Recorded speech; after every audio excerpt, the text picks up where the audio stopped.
Histoire vivante, proposée par Irène Chaland et Jean Leclerc. Et regardez en bas, ça y est, ça c'est mauvais. Oh, ça débouche. Ça c'est mauvais.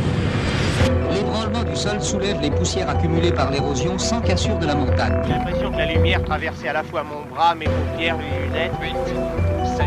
Cette semaine, le nucléaire. Le champignon se développe maintenant. Du Sahara Il s'élargit au sommet. à la Polynésie, La base se tourne légèrement vers l'est. un hexagone qui irradie.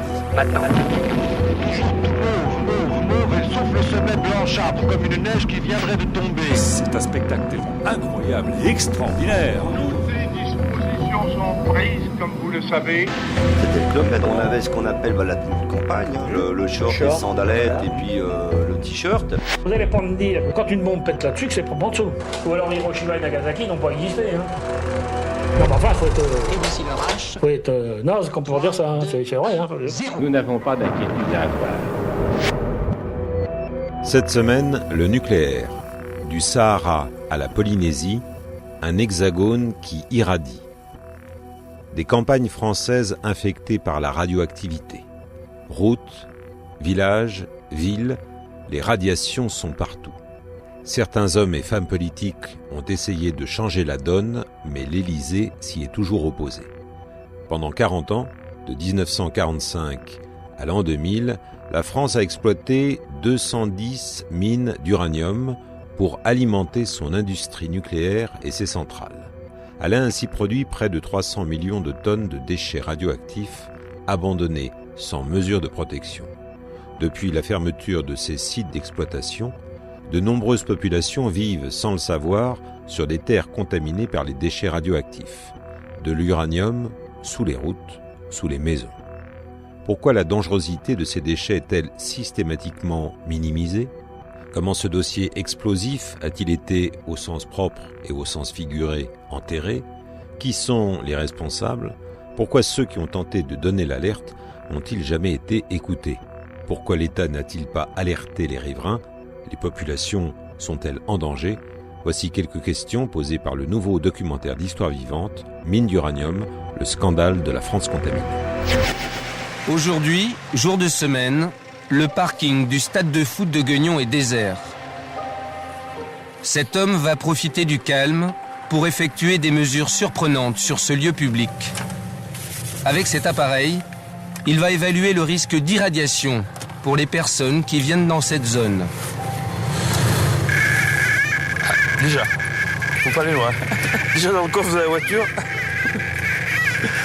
Donc ça veut dire qu'il y en a dessous là. Christian Courbon travaille pour la CRIRAD, le seul laboratoire français indépendant de recherche et d'information sur la radioactivité. Mon appareil indique qu'il y a de la radioactivité là sous mes pieds. Je vais aller vérifier un peu plus loin quand même pour voir si c'est la même chose partout. Bon alors là déjà on pète là, hein, voilà. Vous voyez. Il y en a partout là. Il y en a partout. C'est une horreur.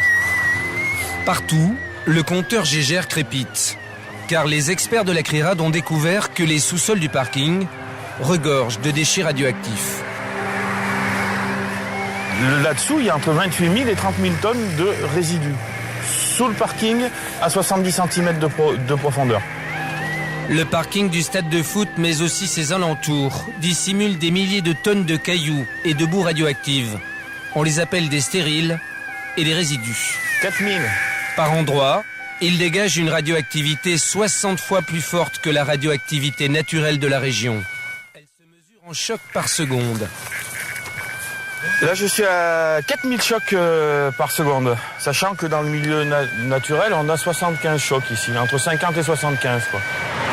Il n'y a aucun panneau, c'est en accès libre, donc nous sommes là, nous, déjà, librement. Voilà, c'est les berges, donc c'est ouvert aux pêcheurs, aux enfants. Tout le monde peut venir jouer là, quoi. À part que vous êtes assis sur beaucoup de radioactivité. Et encore, là, c'est juste l'irradiation. On peut penser que des enfants qui jouent là vont jouer avec cette terre-là et vont se contaminer de façon interne, quoi. Ils vont s'en mettre sous les ongles, ils vont sucer les doigts, voilà. Donc ici, il y a un danger d'irradiation et de contamination. Il y a les deux.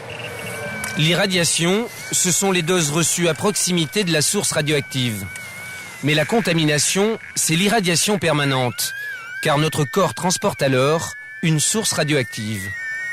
Il y a 220 000 tonnes de déchets radioactifs en plein centre-ville de Guignon. Voilà.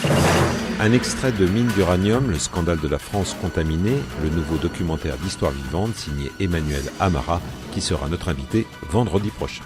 Quant à nous, cette semaine, à cette occasion, nous vous proposerons de redécouvrir le thème des irradiés de la République, déjà diffusé dans Histoire vivante. Retour à cette occasion sur les essais nucléaires français en Algérie et en Polynésie, à l'heure où la prise d'otages au Niger de ressortissants français, togolais et malgaches contraindront peut-être la France et la société Areva à devoir renoncer à une place importante quant à leur réserve d'uranium. Comme chaque lundi, nous entamons la semaine avec 2 entretiens, en commençant par un témoignage, celui de monsieur René Cruz, ancien pasteur de 87 ans, devenu athée et très longuement engagé dans le combat antinucléaire. Un entretien signé Jacques Mourican. René Cruz, il faut qu'on fasse un petit peu connaissance avec vous. Évidemment, si on était à Bordeaux, on ne vous poserait pas cette question parce que Cruz à Bordeaux, tout le monde sait qui c'est. Bien sûr, oui monsieur, bien sûr.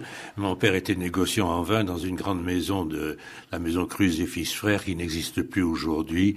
Les temps ont changé, mais je fais partie de l'aristocratie du bouchon comme on disait là-bas, vous voyez. J'appartiens à ce qu'on appelait le quartier des Chartrons autrefois à Bordeaux, qui était très haut et il se croyait très au-dessus de tous, n'est-ce pas? Oui.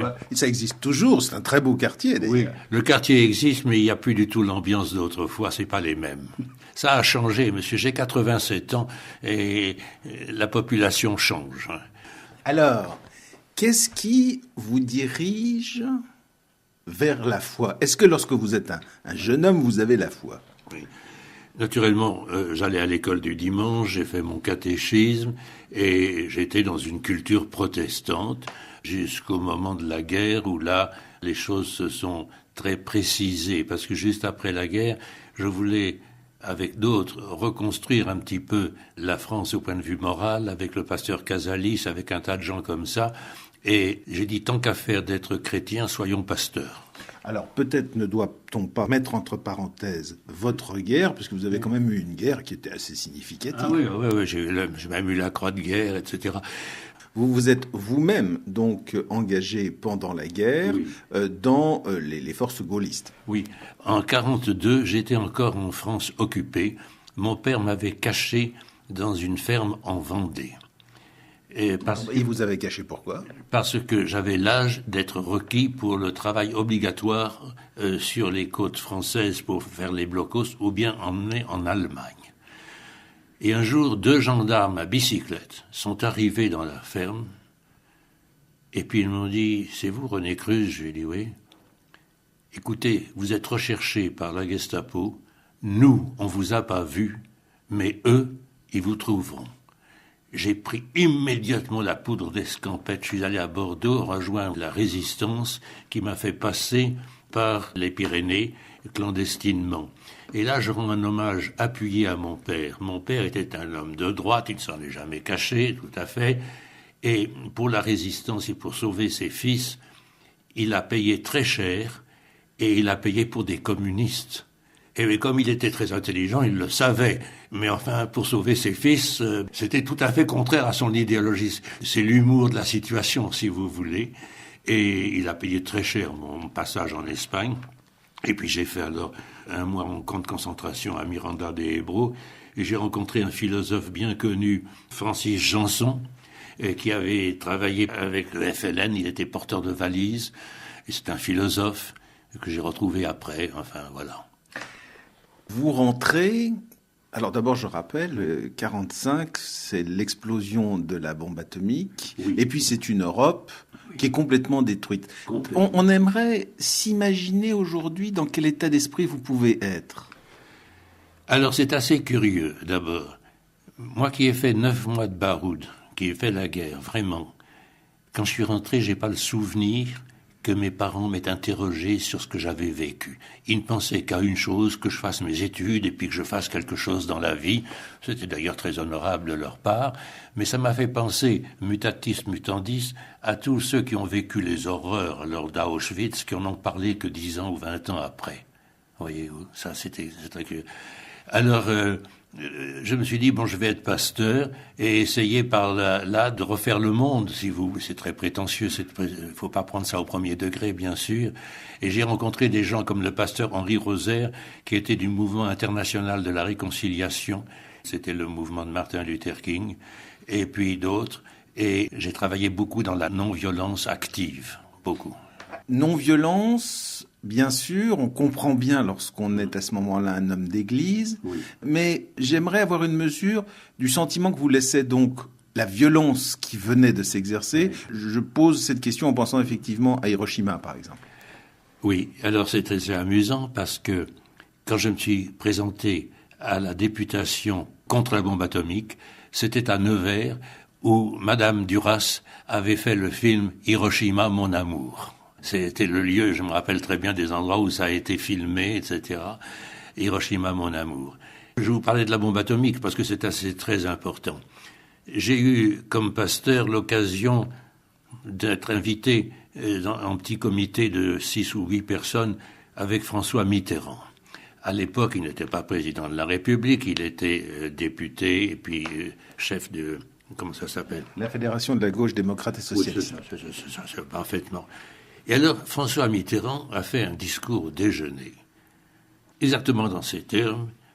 La priorité des priorités, c'est de lutter contre la bombe atomique et de nous ouvrir tout un dossier, j'ai pris énormément de notes, le dossier politique, le dossier militaire, le dossier scientifique, le dossier stratégique, etc., etc. Et puis, je me suis dit, il y a les élections, c'est en 67. Il y a un autre domaine, c'est que toutes les instances ecclésiastiques, catholiques, protestantes, fédération protestante, conseil œcuménique, Jean XXIII avec Pacem in Terris, tous disaient leur condamnation de la bombe atomique. Alors j'ai dit, bon, je vais prendre ce créneau, n'est-ce pas ? Mais avec un dossier quand même solide du point de vue technique. J'avais lu le Karl Jaspers, La bombe atomique et l'avenir de l'homme. J'étais très, très documenté là-dessus. Et puis, j'ai fait ça. Alors, je me souviens d'une histoire très amusante. Quand les évêques français ont fait une proclamation contre l'armement atomique, je me suis précipité à Bourges voir le cardinal archevêque qui présidait la conférence épiscopale française, donc le chef de tous les évêques français. J'étais poli à l'époque, je lui ai dit « Éminence, je suis vraiment très enchanté de la position que l'Église catholique a prise en France, alors que vous savez qu'on va faire la bombe atomique. » Je lui ai dit « Éminence, en conséquence, vous allez dire aux catholiques de France de ne pas voter pour De Gaulle, puisque au programme de De Gaulle, c'était de faire la bombe atomique. » Alors il a dit « Mais monsieur le pasteur, on serait récupéré par la gauche. » Et je lui ai répondu « Ah, ça c'est évident, Éminence, vous serez récupéré par la gauche. Mais maintenant, si vous ne dites pas ça, vous allez être récupéré par la droite contre vos options fondamentales. » Il a levé les bras au ciel en disant « Mais monsieur le pasteur, si vous saviez... » J'ai dit « Oui, je sais, mais vous devriez dire aux catholiques qu'on ne vote pas pour la bombe atomique. Autrement, ce sont, comme dit le Canard enchaîné, des paroles verbales. » N'est-ce pas ? Et ce qui m'a beaucoup choqué, qui fait avancer mon intellect, c'était que j'ai été très écœuré de la contradiction du dire et du faire dans les églises. Catholiques, protestantes et toutes les autres que vous voulez. Je ne fais pas du protestantisme là-dedans, mais vous voyez qu'il y avait une différence. Et j'ai dit, c'est pas logique ça. Alors, ça a été mon premier choc, j'allais dire, sur les institutions. J'ai jamais dit que De Gaulle n'était pas chrétien ou que j'en sais rien. Moi, c'est pas mon problème. Je n'ai pas à juger de cela. Mais j'ai à juger l'Église qui faisait des déclarations de ce genre. Et j'avais d'ailleurs publié à l'époque une brochure forte qui s'appelait « Les deux dossiers », à la fois éthique, morale, ecclésiastique, et politique, tout à fait politique. Et j'avais fait une brochure des deux pour essayer de me faire élire. Mais naturellement, je n'ai pas été élu.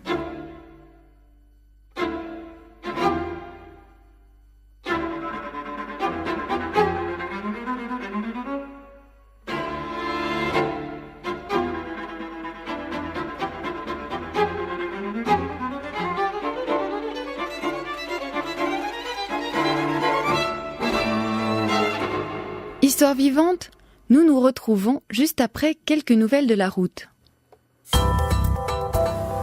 Infotrafic, RSR. Sur l'autoroute Lausanne-Vevey, un véhicule en panne bloque la voie de droite entre les jonctions de Lausanne-Blécherette et de Lausanne-Vennes en direction de Vevey. Faites preuve de prudence et rabattez-vous sur la voie de gauche à l'approche de ce tronçon. En collaboration avec la télévision suisse romande, Histoire vivante sur la première.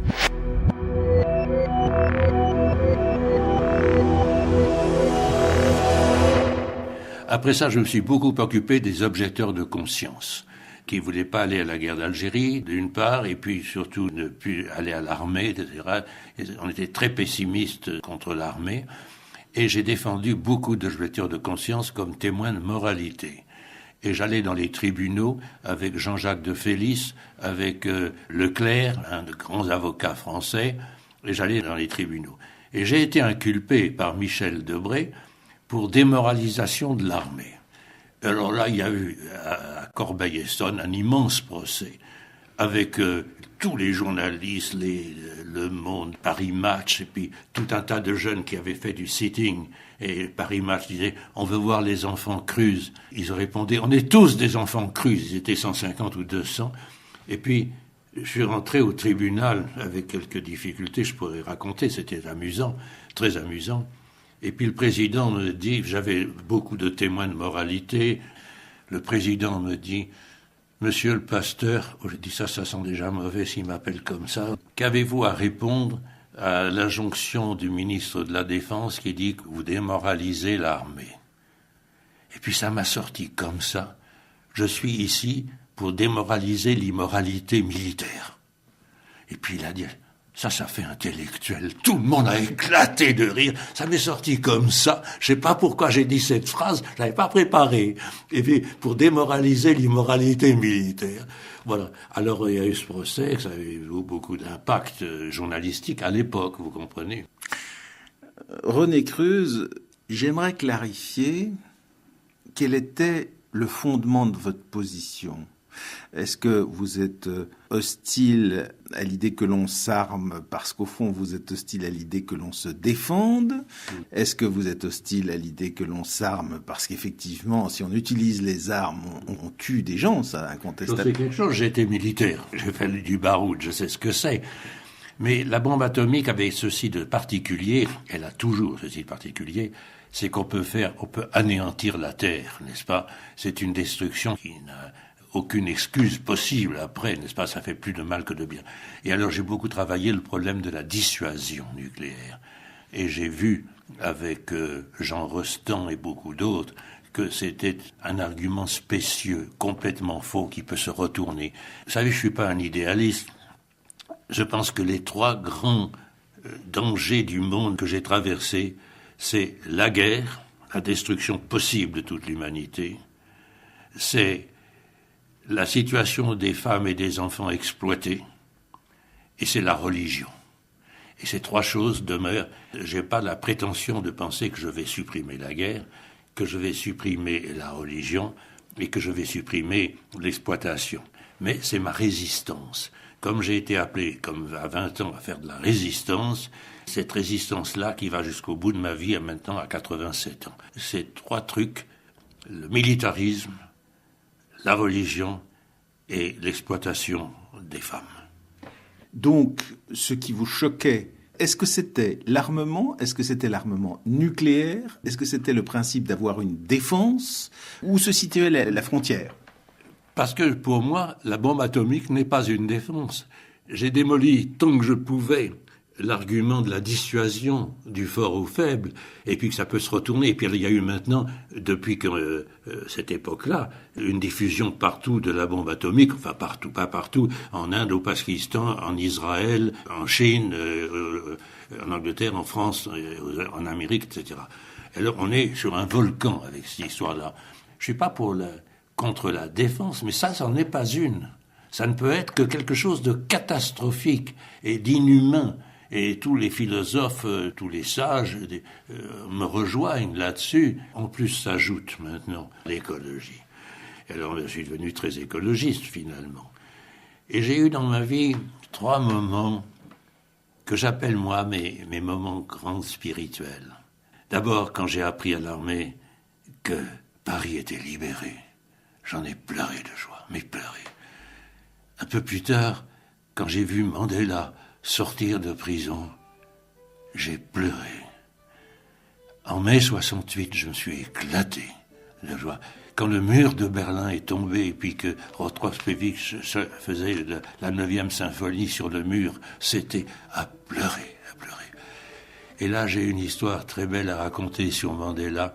Il a donc été le président de l'Afrique du Sud, mais il avait gardé dans son gouvernement M. de Klerk, les Blancs, parce qu'il en avait besoin, etc. Et on a raconté une scène.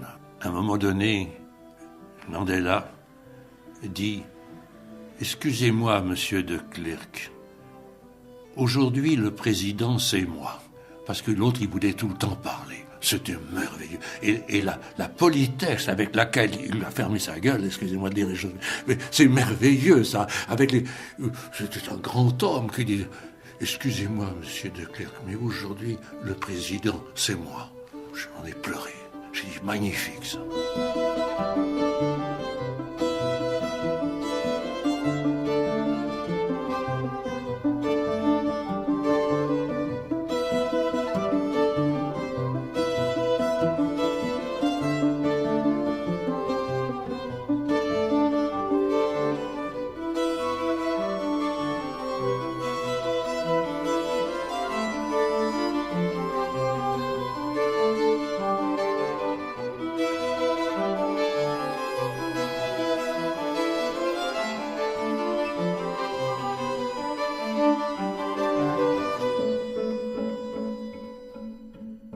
Alors, René Cruz, vous avez donc été pasteur, vous avez été pasteur à Nancy, puis dans le Gard, vieille terre protestante française, à Casablanca, à Nevers, où on a entendu que vous avez été candidat aux élections.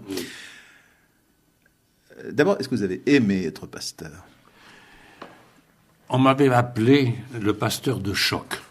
Parce que ça m'étonne pas. Ça vous étonne pas. Parce que j'ai appelé un chat, et puis etc. Par exemple, sur la communion, j'ai dit, mais comment peut-on communier là, et puis après ça, exploiter sa femme de ménage ou son prochain, enfin, des choses comme ça. J'ai aimé parce que ça m'a donné l'occasion de rencontrer des gens de grande qualité. Le pasteur Beugner, un grand bonhomme. Couve de Murville, lequel je suis pas d'accord, mais un grand bonhomme, n'est-ce pas? Georges Casalis, le théologien de la libération. Cet homme, c'est celui qui m'a le plus engueulé et que j'ai le plus aimé, parce qu'il ne me passait rien. J'ai rencontré très bien aussi au PSU Michel Rocard. Michel Rocard qui a été mon patron politique pendant quelques années, n'est-ce pas? Mitterrand, donc je l'ai rencontré 2 ou 3 fois. Enfin, j'étais pas toujours d'accord avec les gens que je rencontrais, mais c'était toujours des grandes pointures, des très grandes pointures. Ça, c'était très intéressant. Mais parmi mes auteurs préférés, Georges Antelme, Primo Levi, Semprin, Elie Wiesel, pour ce qui concerne la Shoah. Et ça m'habite terriblement. Voyez-vous, l'histoire de la Shoah, c'est pas pour moi de l'histoire comme la guerre de 14, c'est ma génération. Je suis contemporain de ces horreurs. Je ne les ai pas vécues, heureusement, mais je suis très habité par cette problématique-là. Et puis ensuite, alors, j'ai eu affaire avec... j'étais très intéressé par les émissions sur Arte, les origines du christianisme, particulièrement, et puis Corpus Christi. Et alors, là, moi, ça m'a beaucoup éveillé sur les approches bibliques, et je trouve que ces grandes émissions, c'était une déconstruction idéologique du christianisme. Quand je dis déconstruction, ça ne veut pas dire démolition. Si je déconstruis et si je démolis, c'est pas pareil. Si je démolis mon auto, elle est foutue. Pardonnez que je sois un peu étonné de cela, parce que sur 2 points. D'abord, la connaissance de ce qui s'est passé dans les camps de concentration, si je vous écoute correctement, elle arrive dans votre vie relativement tardivement, si je comprends bien. Et de la même manière, cette réflexion de déconstruction sur la Bible, c'est également un peu tardif, car vous faites allusion ici à des émissions de télévision qui ont moins de 10 ans. Oui, absolument. Je ne renie pas ça. Et ça m'a amené à être moi-même un hérétique. J'aime beaucoup mieux ce mot que athée. J'ai passé par toutes les phases, avant l'athéisme, l'agnosticisme, l'athéisme, etc. Et maintenant, je m'en tiens au terme d'hérétique. Pourquoi ? En grec, airésis, ça veut dire évidemment des gens qui ont des positions différentes, des gens quelquefois des farfelus. C'est comme ça aussi que c'est vécu, bien sûr. Mais ça a une autre connotation grecque qui veut dire choisir. Et là, j'ai choisi de ne plus être croyant. Les croyants ne choisissent même pas d'être croyants. Ils vont à l'église parce que, comme on a l'habitude, vous comprenez, beaucoup de gens. Et puis les athées, ils ne sont pas vraiment athées parce qu'ils ne luttent pas, tandis que l'hérétique, alors lui, se prononce en face d'eux. Moi, je m'avoue, j'ai décidé de ne plus être croyant. Et comme je vous l'ai dit, j'ai plus d'illusions. On ne va pas empêcher la violence, la guerre, ni l'exploitation des femmes, ni la religion, mais il faut résister contre tout ça. Il ne faut pas se laisser abattre. Je suis un résistant, voilà. Et les premières choses horribles que j'ai vues sur les femmes, c'était les femmes tondues, quand on remontait la vallée du Rhône, parce qu'elles avaient, soi-disant, ou peut-être que c'était vrai, mais je m'en fous, avaient couché avec des Allemands. Il dit ça, ce mépris-là. Et ensuite, quand je me suis mis avec Marielle, elle était déjà très engagée au MLF. Elle m'a fait lire à la fois Freud, parce qu'elle est psychologue, elle m'a fait lire Simone de Beauvoir, qui était une révélation pour moi. Et elle est toujours très engagée dans les mouvements de femmes ici. Je la soutiens à bloc. Je ne peux pas dire que je suis un féministe, parce qu'il n'y a que des femmes qui soient féministes. Mais je suis un pro-féministe. Je suis avec les combats des femmes. Voilà, très très fort. Pour moi, c'était immense. Quand j'ai lu, par exemple, Hannah Arendt, n'est-ce pas, la philosophe allemande, extraordinaire, et puis Simone de Beauvoir, pour moi, c'était très important. C'était une révélation. Parce que Simone de Beauvoir, j'ai remarqué qu'elle n'était pas partie d'un a priori féministe. Elle était philosophe et historienne. Elle a fait l'histoire des femmes, et plus elle avançait, plus elle était féministe. Et ça, c'est une démarche intellectuelle très rigoureuse, très honnête de sa part. Pas partie d'un préjugé. C'est comme moi, quand je parle contre la guerre ou l'armement, c'est pas d'abord parce que je trouve que c'est horrible, c'est parce que je l'ai vécu, c'est parce que je les ai lus, parce que je sais ce que ça fait. Les pensées justes, elles ne viennent pas du ciel, elles viennent du vécu.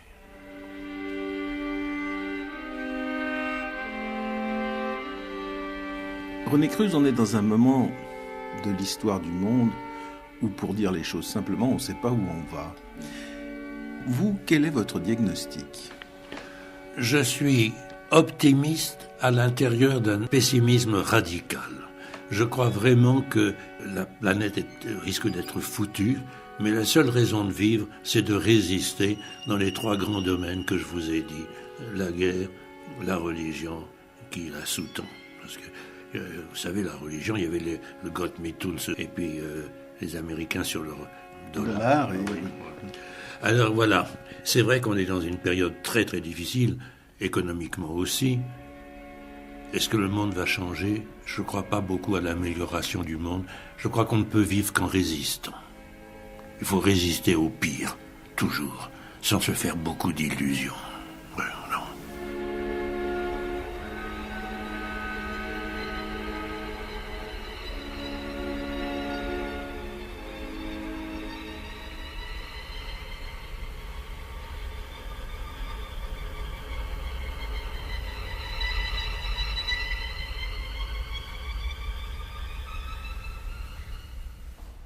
Monsieur René Cruz était au micro de Jacques Mourican.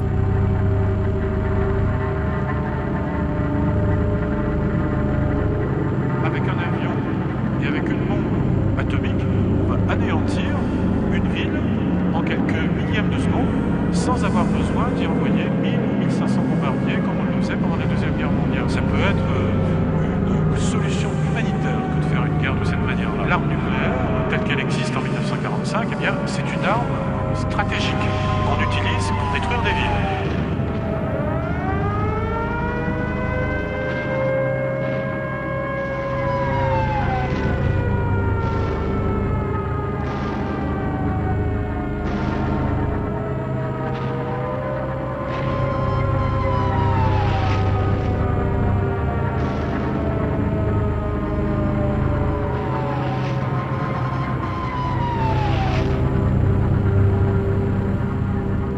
Histoire vivante, nous nous retrouvons juste après quelques nouvelles de la route.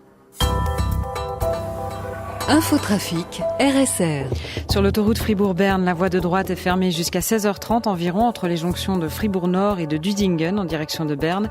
Et sur l'axe Lausanne-Vevey, la voie de droite est à nouveau ouverte entre les jonctions de Lausanne-Blécherette et de Lausanne-Vennes en direction de Vevey.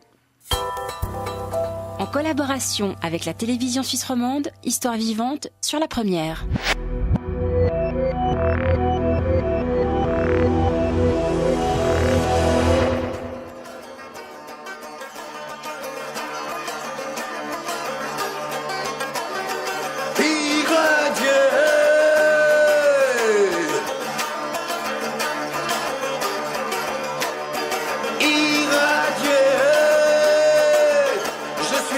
Le fou, le débile. Je suis du village d'idiot et j'entends les rumeurs de la ville. J'entends les passages cloutés berçant les piétons sages au rythme des feux verts dans le désert des embouteillages. Irradié, voyageur immobile.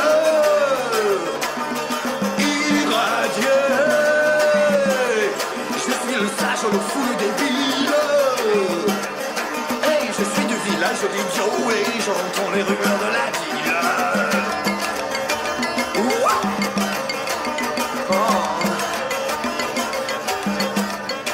Compagnon des lézards obscènes, je déjeune à minuit. Des girafes rôties qui battent encore de l'aile sous le menton crochu des sorcières malsaines.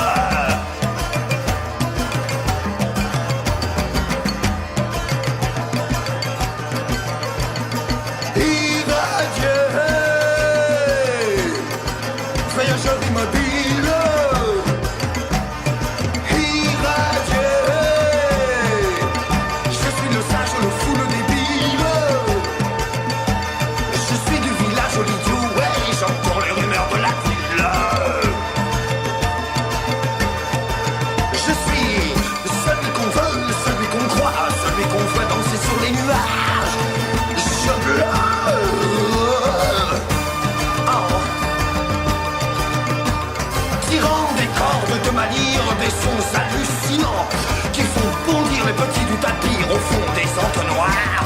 Les soirs où sur eux s'abattent fièvre et cauchemar.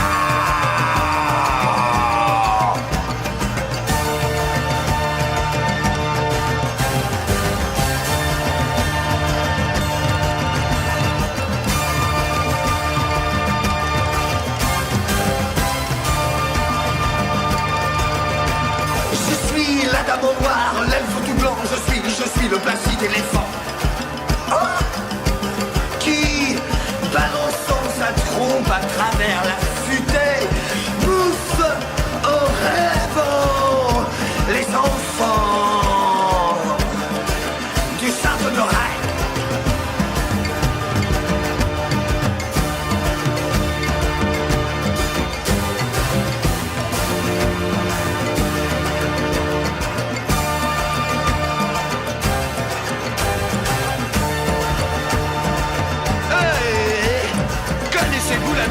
La fée qui d'un coup de baguette, d'un abracadabra, fera de moi éternel âme en peine, un incarné.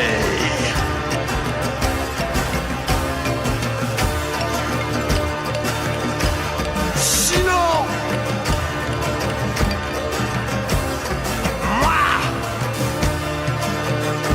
conquérant du vide, je lance mes escouades d'éclairs, de brume et de mirages à l'assaut des Galaques.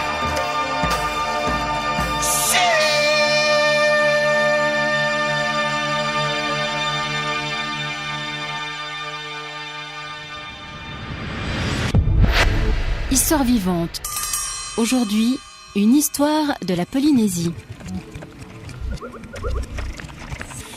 Ils sont arrivés très tôt sur les îles de Polynésie, avant notre ère. Peut-être 2 siècles avant, peut-être plus. Près de 2000 années, sans voir un homme blanc.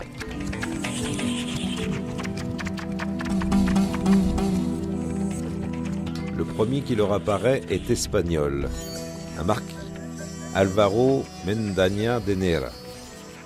Le marquis ne se contente pas de débarquer, il baptise. Il donne pour nom à cette île celui de son bienfaiteur, les îles du marquis de Mendoza.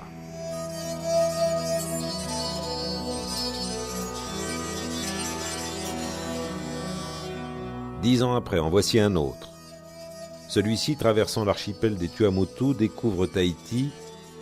Il lui donne pour nom Sagittaria.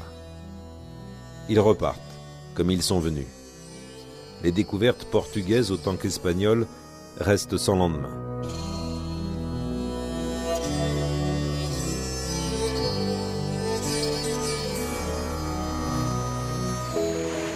Juin 1767, une frégate aborde les côtes.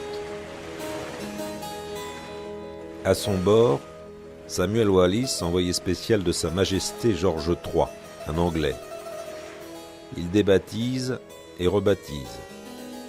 Tahiti se nomme désormais île du roi George et devient propriété du roi d'Angleterre.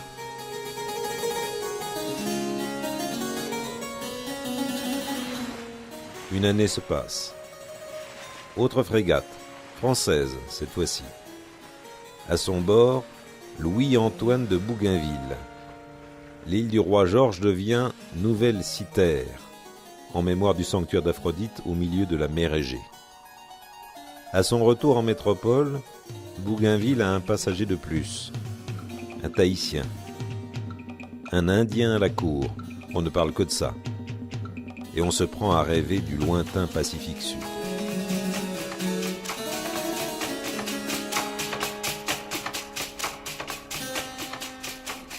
Nouvelle frégate face au récif de corail. Les Anglais sont revenus. Derrière sa longue vue, le capitaine Cook détaille le paysage. Un œil avisé, il sait qu'il peut accoster, prendre pied et rebaptiser. Les îles se nomment à présent Society Islands. C'est la Société royale de Londres qui finance l'expédition. La France et l'Angleterre ont le même intérêt, chacun veut marquer son territoire. Tahiti est désormais une escale importante dans le Pacifique.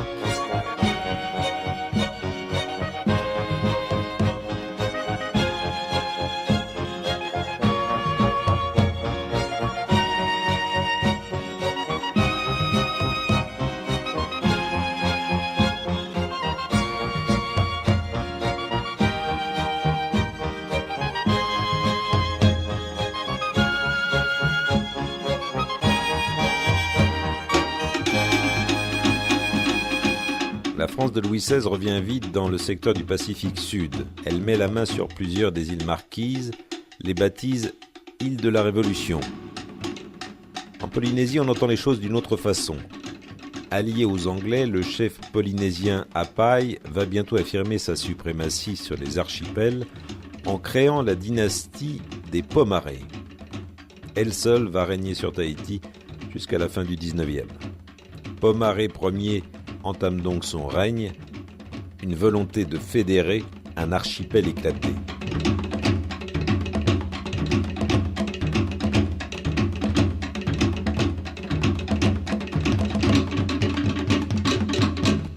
La contrepartie anglaise réside dans la conversion dans laquelle se lancent les premiers pasteurs de la London Missionary Society.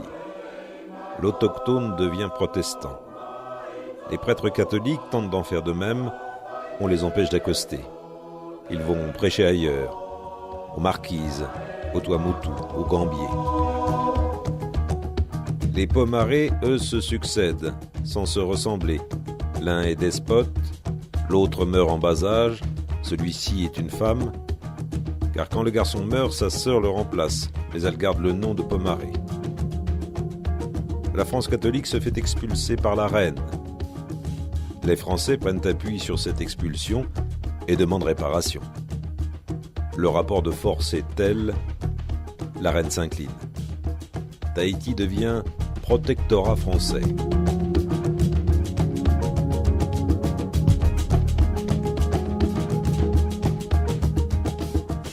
On établit le contrat. La France reconnaît l'existence d'un État souverain. La reine Pomaré conserve son pouvoir à l'égard de ses sujets. Les chefs polynésiens, leur autorité locale. La France reconnaît aussi la possession des terres par les Tahitiens, le libre exercice de leur culte. En matière de justice, la souveraine continue d'exercer sa compétence et sa juridiction sur ces sujets. La France, elle, devient compétente pour tout ce qui concerne les Européens, c'est-à-dire les étrangers, ainsi que les relations extérieures, la sécurité individuelle, les droits de propriété et l'ordre public.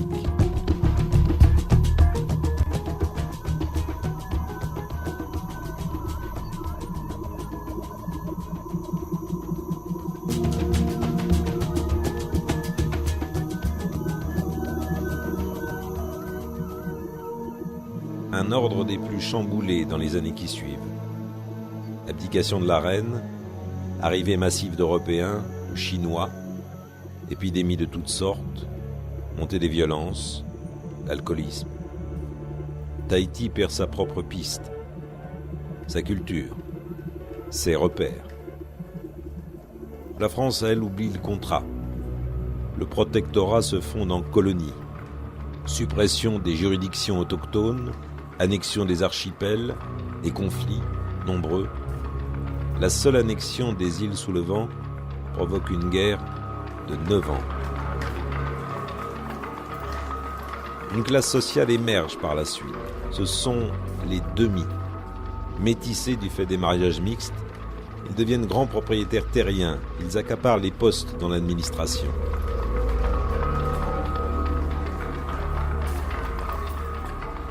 Des grandes familles de fétis, les parents, apparaissent, dominent la vie économique et mondaine de Papeete.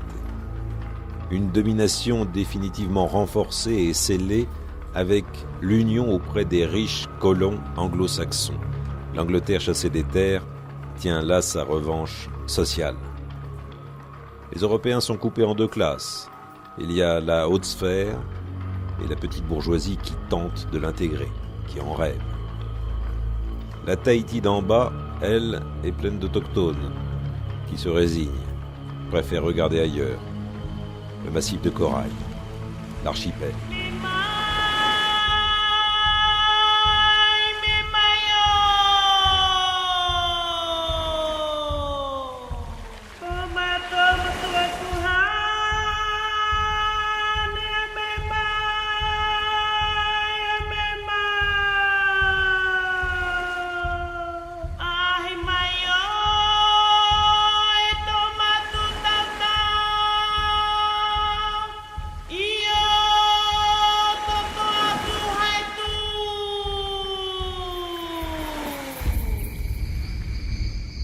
Les îles se dépeuplent.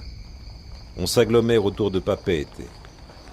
Une plus grande scolarisation, un renforcement du pouvoir des demi, des métis qui occupent la plupart des postes administratifs et sont profondément attachés à la langue française, en concurrence avec les deux autres langues parlées, l'anglais, chez bon nombre de colons et de pasteurs, et le tahitien. L'après-guerre, c'est l'horizon de la fin des colonies. Il faut s'adapter, trouver d'autres accords, établir d'autres contrats.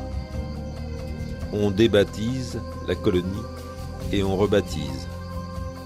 On inaugure les territoires d'outre-mer. Jean Chéneau, historien. Le territoire d'outre-mer représentait une des options. L'autre option était l'indépendance immédiate, c'est ce qui s'est passé avec la Guinée Sékou Touré. Et la troisième option était le département d'outre-mer, qui date des débuts de la 4e République. Tout ça, il faut remettre ça dans le contexte d'une France qui sortait de l'occupation allemande. d'une France pour lesquelles les valeurs de liberté des peuples restaient importantes. Donc certaines anciennes colonies ont choisi d'être départementalisées, la Guyane, la Guadeloupe, la Martinique et également la Réunion. Et pour les autres, on est allé progressivement vers ce statut de Thom qui était en effet une étape vers l'indépendance, c'était dit comme ça officiellement. Alors là, on touche au passage de la 4e à la 5e République. La 5e République avait essayé de faire vivre ce qu'on avait appelé un Commonwealth à la française, qui s'appelait la communauté française. Et puis ça n'a pas vécu. C'est un des chapitres, une des divisions de la Constitution de la 5e République qui est morte-née. Ça n'a pas duré 2 ans. Et le régime du Thom avait comme conséquence un certain déséquilibre. Des relations survalorisées avec la métropole, qui est quand même à l'autre bout du monde, et des relations beaucoup plus frêles, sinon occultées, avec les voisins immédiats. Et un des problèmes, à mon avis, qui va au-delà du problème technique de l'indépendance, qui est quand même qu'un problème de technique constitutionnelle, c'est le problème d'un rééquilibrage entre les relations avec Paris, qui resteront toujours importantes, et la réintégration dans l'espace régional, au sens où j'ai parlé d'un espace régional scandinave ou caraïbe.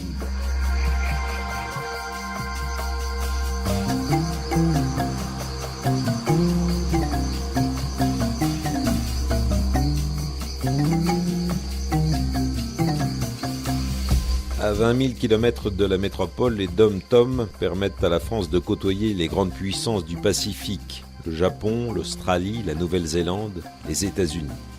Un effort considérable pour une présence jugée indispensable. François Godement, de l'Institut français des relations internationales. Commercialement, il faut être clair, cette zone est pour nous très déficitaire, je parle du Pacifique Sud, et en particulier bien entendu la Polynésie, elle est portée à bout de bras par le budget français, comme d'autres îles dans le passé ont été portées à bout de bras par les Américains notamment. Est-ce qu'il faut lâcher ces territoires qui coûtent si cher ? Je ne crois pas, d'abord parce qu'humainement, ce serait une rupture extraordinaire avec ce qu'on pourrait appeler le contrat français, et après tout, il y a bien d'autres régions en France même qui ont besoin de subventions et de subsides qui ne sont pas économiquement équilibrés. Ensuite, parce que c'est ce qui nous différencie de nos voisins européens pour la présence en Asie. Alors actuellement, ça joue contre nous, avec les essais, bien sûr, mais ça peut aussi nous donner des atouts politiques à l'avenir si nous savons les mettre en valeur.